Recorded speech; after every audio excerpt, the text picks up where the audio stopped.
तो जिस व्यक्ति को बनना है सिविल सेवक, उसके एप्टीट्यूड में क्या क्या होना चाहिए लेते हैं। एक सिविल सेवक में क्या क्या होना चाहिए। तो अगर मैं केवल civil services aptitude test paper 2 को ध्यान रख के बोलूं तो उसमें एक तो आता है कॉम्प्रिहेंशन।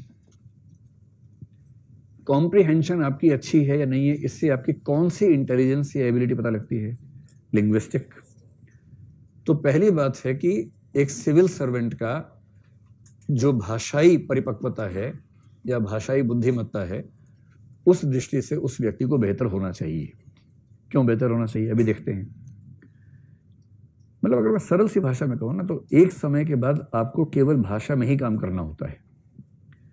अभी आपके लिए आईएएस का मतलब होता है कलेक्टर्स, कि निकलूँ तो time time time time time time, और मैं अंदर बैठा हूँ, 50 लोग बाहर दौड़ रहे हैं, साथ साथ कलेक्टर साहब गाड़ी में हैं, गाड़ी रोक के समय सलाम ठोका और आपको लगा हा तसल्ली मिल गई एकदम, नेहरू विहार सफल रहा, इतने साल तपस्या की नाले के पास बैठ के मजा आ गया। कुछ लोगों के दिमाग में इतना रहता है, और उनका मतलब आईएएस में क्या होता है कि खड़े खड़े फैसले कर दिए, खाप पंचायत की तरह से, इसको मार निपटाओ, सब ये इस मूड में जरूर रहते हैं ना। लेकिन आप पाएंगे कि 7, 8, 9 साल की नौकरी के बाद, 14 साल के बाद तो पूरी तरह से, जहां 14 साल की नौकरी हुई, वनवास शुरू। 14 साल का नहीं हो तो 14 साल के बाद होता है।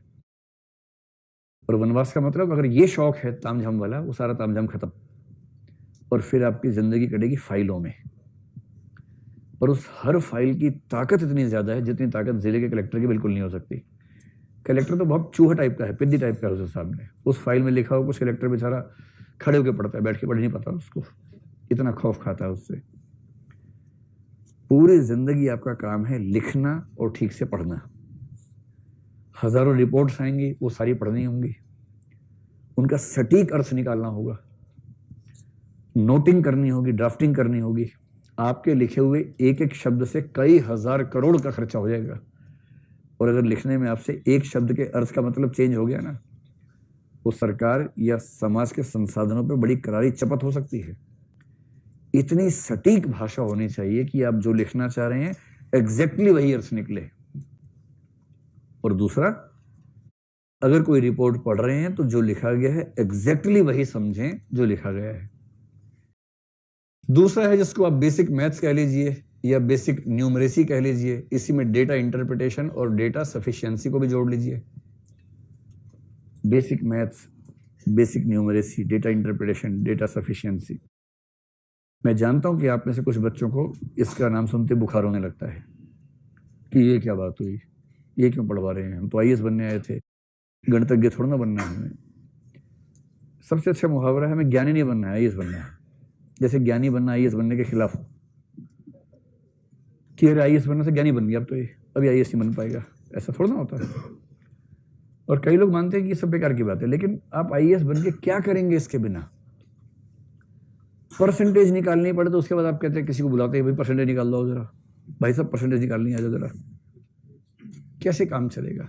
आपको जिला संभालना है, जिले का पूरा बजट आपके पास है, 1000 तरह के खर्चे हैं, कौन सा खर्चा किस मद में किस तरह से हो, जब तक आपको डेटा समझ में ना आता हो। पिछले 10 सालों की रिपोर्ट्स आप तुलनात्मक रूप से किसी पाई चार्ट से या किसी टेबल से ना समझ पाते हो। जिस टेबल में 3 या 4 तरह के फैक्टर शामिल हुए, टेबल पढ़ने में माथा खराब हो जाता हो, समझ नहीं आ रहा हो कि कैसे पढ़ें इसको। एक टेबल बनानी पड़ जाए, टेबल बन ही नहीं रही आपसे, मल्टीपल फैक्टर वाली टेबल। आप बिना डेटा को समझे, बिना डेटा को रिप्रेजेंट करना सीखे, कैसे उस सारे फंड्स के एलोकेशन को समझ पाएंगे और मैनेज कर पाएंगे जो करना है। आईएएस या आईपीएस बनने डंडा नहीं लाना होता, डंडा घुमाना बहुत छोटी बात है। आईएएस आईपीएस बनने के बाद, स्पेशली आईएएस बनने के बाद, आपको देश के सारे रिसोर्सेज को मैनेज करना होता है। और जो व्यक्ति, भाई आप आईपीएस भी बन गए, सभी राज्यों के तुलनात्मक आंकड़े अपराध के आपके सामने रखे हुए हैं। आपके जिले में पिछले 5 साल के अपराध के आंकड़े तुलनात्मक रूप से कोई वेन डायग्राम चार्ट में है, कोई टेबल में है, कोई ग्राफ में है, और आप कह रहे हैं किसी को बुलाओ भी समझा के बताओ क्या लिखा है इसके अंदर। ईमानदारी की बात बता रहा हूं आपको मैं, जो लोग आईआरएस बन के जाते हैं ना इंडियन रेवेन्यू सर्विस में, उनके जो जूनियर्स होते हैं असिस्टेंट, वो आते हैं एसएससी से, ठीक है, एसएससी जानते हैं ना। और एसएससी में क्या पूछते हैं, गणित आनी चाहिए, रीजनिंग आनी चाहिए, इंग्लिश आनी चाहिए। और वो गणित, रीजनिंग, इंग्लिश में इतने हाई लेवल के लोग होते हैं, जबरदस्त उनकी पकड़ होती है इन चीजों में। रीजनिंग, उनसे आप रीजनिंग चलते पूछिए, सभी जगह कुत्ते बोलेंगे हाँ हाँ चलो आगे बताओ, सारे कुत्ते गिलास हैं, ऐसे जवाब देंगे तो बढ़िया। और वो बनते हैं रेवेन्यू में असिस्टेंट। तो वो असिस्टेंट है, यानी प्रमोशन के बाद बनेगा ITO, इनकम टैक्स ऑफिसर, और ITO लंबी प्रमोशन के बाद बनेगा assistant commissioner of income tax, जो कि आप बनेंगे ज्वाइनिंग के दिन, ACIT। और ये SSC वाला व्यक्ति 11 साल की सर्विस के बाद ACIT बनेगा, जो आप डे 1 पे बनेंगे। असली बात आप सुनो, कई ऐसे असिस्टेंट कमिश्नर इनकम टैक्स होते हैं, IRS बन गए, अकाउंटिंग आज तक सीखी नहीं है क्योंकि स्कूल में नहीं पढ़े, अकाउंट्स आर्ट्स पढ़े हुए थे, मैथ्स आता नहीं है, CSET में रीजनिंग और कॉम्प्रिहेंशन से काम चल गया था, क्वालिफाई कर लिया था। इंग्लिश आती नहीं है, हिंदी माध्यम से है, इंग्लिश उतनी ही आती है कि बाई चांस क्वालिफाइंग पास हो गया मेंस में, पीली चिट्ठी नहीं आई। ठीक, ये बहुत रेयर कॉम्बिनेशन है, ऐसा कॉम्बिनेशन बहुत सारे लोगों में होता है, बहुत लोगों में है। और इंटरव्यू ठीक से हुआ, सीधे IRS में लैंड किया, ट्रेनिंग हुई IRS की, ट्रेनिंग में आते हैं CA, इनकम टैक्स एक्ट सिखाते हैं, और इस आदमी के दिमाग का धुआं हो जाता है इनकम टैक्स एक्ट समझ के। इनकम टैक्स कैलकुलेशन सिखा रहे हैं, कॉर्पोरेट टैक्स कैलकुलेशन सिखा रहे हैं, उसको लग रहा है कि अरे यार औरंगजेब कहाँ चला गया। हमें तो उसमें मजा आता था, ये क्या क्या सिखा रहे हैं हमें और ये क्यों सिखा रहे हैं। उसके बाद फाइनल हो गया, ट्रेनिंग पूरी। ट्रेनिंग में पास करना ट्रेनिंग एकेडमी की नैतिक जिम्मेदारी होती है, वरना UPSC पे सवाल उठ जाता है। तीसरा है रीजनिंग और एनालिटिकल स्किल्स, क्योंकि आपको बेसिकली हर चीज का रीजन समझने की क्षमता हो और आप रीजनिंग से सही फैसले निकाल सके। IAS बनने के बाद, सिविल सर्वेंट बनने के बाद बेसिकली जीवन भर आपको केवल सही फैसले करने हैं। गिवन इन्फॉर्मेशन, सूचनाएं आपके पास है, उनकी ठीक से प्रोसेसिंग कर ली और उस प्रोसेसिंग के बेस पे एक सही रीजनिंग का इस्तेमाल करते हुए ठीक फैसला कर लिया, इतना ही करना है। इसके लिए आपकी रीजनिंग की पावर अच्छी होनी चाहिए। रीजनिंग की पावर का मतलब वही नहीं होता सभी कुत्ते गधे हैं, सभी गधे बैलगाड़ियां हैं, वो नहीं होता। इसका मतलब दिमाग विश्लेषणात्मक तरीके से चलना चाहिए, तार्किक रूप से चलना चाहिए, और ये CSET में भी आता है। और अगर मैं कहूं कि एनालिटिकल स्किल्स की परीक्षा करने के लिए GS मेंस तो है ही, विशेष रूप से ऐसे भी है, ऐसे के पेपर में लिखा ही होता है कि ये पेपर एनालिटिकल स्किल्स की परीक्षा करने के लिए है। कितना अच्छा है। जिस व्यक्ति की भाषाई क्षमताएं ठीक हैं, जिसको बेसिक मैथ्स डेटा वेटा समझ में आता है, अगर आपको पहलवान बनना हो तो इसकी जरूरत नहीं बीच वाले की, है ना। पहलवान के लिए जो चाहिए वो अलग चीज है, लेकिन आपको सिविल सर्वेंट बनना है भाई, सीधी सी बात है ना। ऐसे ही रीजनिंग बेसिक लेवल पे आती हो। चौथी बात है डिसीजन मेकिंग और प्रॉब्लम सॉल्विंग आपकी ठीक हो, और CSET में ये भी आता है, क्योंकि अंततः जीवन भर क्या करेंगे, डिसीजन मेकिंग करेंगे, प्रॉब्लम सॉल्विंग करेंगे। आप कलेक्टर कुर्सी बैठे हैं, गद्देदार कुर्सी, आप बहुत खुश, बहुत मजा आता है।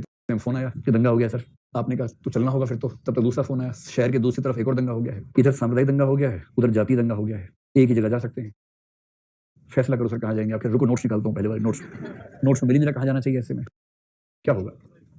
प्रॉब्लम सॉल्विंग स्किल्स चाहिए, और साथ में कौन सी स्किल चाहिए, लीडरशिप स्किल चाहिए। और लीडरशिप का एक खास मतलब होता है इंटरपर्सनल स्किल्स या कम्युनिकेशन स्किल्स, जो CSET का पाठ्यक्रम पूरा का पूरा। कितना अच्छा सिलेबस है। इंटरपर्सनल स्किल्स और कम्युनिकेशन स्किल्स, इन्हीं को मिला के मोटा मोटा बोल दीजिए लीडरशिप स्किल्स। आप कलेक्टर हैं, मजाक थोड़ा है, लोग दंगा करने पे उतारू हैं, आप वहां पहुंचे हैं, आपकी कार देख के, टाइम देख के ऊपर लोग 5 मिनट में रुक जाते, दंगा रोक देते हैं, रुको कलेक्टर साहब आए हैं। इतना वजन तो है आपकी गाड़ी में, आपकी सत्ता में, आपके साथ जितने स्टाफ के लोग जाएंगे, उसको देखते ही 5 मिनट का विराम तो हो जाएगा। अब 5 मिनट का विराम आप स्थायी विराम बना पाते हैं, या 5 मिनट के बाद आप भी उनके अंदर लिपट गए हैं, इतना ही अंतर है। और जिसने वहां जाके आंख से आंख मिला के बात ठीक से की और कन्विंस करके समझा दिया सबको, और हजारों की भीड़ के बीच में बिना डरे अपनी बात कही और धमका भी ठीक से दिया, इतना प्यार मोहब्बत से और ऐसा धमकाया कि धमकी लगी भी नहीं और धमकी लग भी गई एकदम। फिर किसी में इतनी हिम्मत नहीं कलेक्टर से पंगा बोल ले सके, कलेक्टर की ताकत बहुत ज्यादा होती है, पर इसके लिए चाहिए कम्युनिकेशन स्किल्स। वहां आप ये नहीं कह सकते कि मैं तो बहुत अंतर्मुखी हूं, मैं कहाँ ले आया मुझे, ये दंगा करने वाले सारे मेरे ऑफिस नहीं आ सकते क्या, पहले मेरे ऑफिस आके बात करें, फिर दंगा खेलें उसके बाद, ऐसा थोड़ा होगा। सड़क पर उतरना होगा हजारों लोगों के बीच में, तब उनसे बात करनी होगी और आंख से आंख मिला के, ऐसा ठीक नहीं है। कह रहे कलेक्टर साहब हम तो ऐसा करेंगे, आप कह रहे नहीं आप ऐसा नहीं करेंगे। सर हम तो करेंगे, नहीं आप नहीं करेंगे। मैं कह रहा हूँ आप नहीं करेंगे, करोगे तो आखिरी बार करोगे। ये कान में बोलना है। तुम्हारे घर में 4 मेंबर्स हैं ना, चारों उठवा लिए मैंने, एक कान में बोलना है। अब चेहरे पर मुस्कुराहट रखते हुए मेरे साथ चलो और अपने सारे साथियों को बोलो हथियार डाल दो, वरना मैं फोन घुमा रहा हूँ। और आज दंगे में कई लोग मरेंगे ही, तो चारों मर जाएंगे, पता भी नहीं चलेगा कैसे मरे। करूँ फोन, तो ये क्या बात हुई, बस बात यही हुई है, यही बात है। ये तो राज्य ऐसा नहीं होता, संविधान में आर्टिकल सारे मत पढ़ा, वही पढ़ के पास हुआ मैं IAS में, इतने पढ़ा दूंगा आर्टिकल, भूल जाएगा सारे आर्टिकल, चुपचाप सबको घर भेज दे, समझ गया।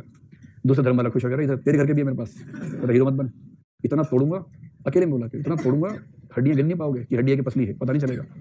अब बाहर चलो मेरे साथ मुस्कुराते हुए, गले मिलते हुए एकदम, और पूरे समाज को बोलो कि मामला सुलझ गया है, वरना कभी सुलझेगा नहीं, ध्यान रखना। चल, इसके बाद किसी की हिम्मत नहीं बचती। फिर लोग बाहर जाएंगे, मामला सुलझ गया भाइयों बहनों, अब अपने अपने घर जाओ और मैं अपने घर वालों को ढूंढता हूँ। ये होता है, कलेक्टर बनना, एसपी बनना मजाक छोड़ना है भाई, सफल एसपी बनना है, एसपी तो बन ही जाओगे। सफल एसपी होना, सफल कलेक्टर होना, उसमें ऐसी ऐसी मुश्किल सिचुएशंस आपके सामने आएंगी, और जिसने झेल लिया, मतलब ऐसे में कुछ लोगों को जानता हूँ IAS में, वो इतने प्रिय हैं सरकारों के, मतलब हमारे विद्यार्थियों की बात कर रहा हूँ, सीएम के दिमाग में एकदम स्पष्ट रहता है कि जो जिला किसी से संभलेगा ही नहीं, पुलिस की बात कर रहा हूँ, वो दंगा फसाद कुछ भी हो सकता है, इतना सेंसिटिव जिला है। सीएम अपनी मीटिंग में एक ही बात कहता है, एक्स को भेज दो, खत्म बात। और क्योंकि सीएम होम मिनिस्टर भी खुद ही होता है आमतौर पर हर राज्य में, तो सीएम के पास ही पुलिस डिपार्टमेंट होता है, तो सीएम सीधे उसको बुला के बोलता है, यार वो जिला संभाल लो 6 महीने, उसको ठीक करो, फिर अगला जिला देंगे, 5 साल में 12 जिले ठीक करने हैं तुम्हें। ऐसी छवि, और ऐसी छवि वाले लोग वो नहीं है जो IIT से पढ़े हुए हैं, उनको बस ये पता है कि डिसीजन कैसे लेना है, प्रॉब्लम कैसे सॉल्व करनी है, सिचुएशन कैसे हैंडल करनी है, लोगों से कैसे डील करना है, दंगाइयों को कैसे मैनेज करना है, कैसे डराना है, कैसे पुचकारना है, ये सब पता है। ऐसा IPS जो टॉपर नहीं था पढ़ाई लिखाई में, लेकिन जिसने हैंडलिंग बहुत शानदार की, वही तो अच्छा है। IIT का टॉपर था, यहाँ के IIT खेल रहा है, तो फिर क्या फायदा होगा उसका, उससे क्या होगा उससे। तो ये सब क्षमताएं अगर किसी व्यक्ति में हैं तो हम कहेंगे उसके पास सही एप्टीट्यूड है सिविल सेवक बनने का।